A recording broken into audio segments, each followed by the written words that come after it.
Let's talk about Kawhi Leonard here, guys. Returning to the court on Sunday against the T-Wolves after missing 4 games with a foot issue and put up just under 44 DK fantasy points in 23 minutes. So he gets Portland tonight. Will cost you 9,200. So picking him or rolling to a forward who is perhaps a little more trustworthy, Nick? Yeah, I don't know that there's that many more trustworthy options on the slate. Like, as long as Kawhi Leonard is for sure playing tonight, I'm pretty comfortable rolling with him. There's a pretty big jump down to Brandon Ingram at 8,400. And then you start getting into some of the, iffier options, your Miles Bridges, your Anthony Edwards, Buddy Hield, Harrison Barnes, Norm Powell, players like that. So, if you're looking at small forward specifically, Kawhi Leonard is certainly the number one elite option in that regard.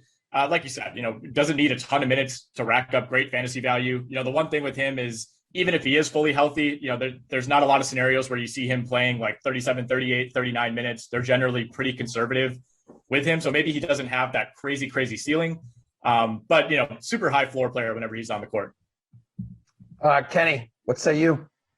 I don't know if this is allowed, but I'm actually going to go up here. I think Nick is right to not play Kawhi Leonard. He's more of a good real life player than a good, fantasy player. I mean, his great games are few and far between. He's pretty consistent, but at his price tag, it's never really worth rostering him.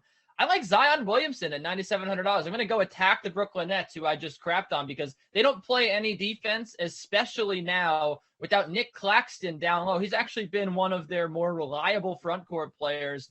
We know LaMarcus Aldridge is no longer there. Nick Claxton is out for this game under the health and safety protocols. So I don't think that this front court is really going to be as strong as it needs to be to combat Zion Williamson. It already is allowing a point per play on post-ups this season, which ranks in the bottom 10 of the NBA. And Zion here, he's just been getting a lot of usage lately. You want to look back at the Knick game. He didn't get a lot of usage in that one, but it was also kind of a different game. They couldn't go down low because Nerlens Noel, obviously a very imposing presence. They're hard to go against.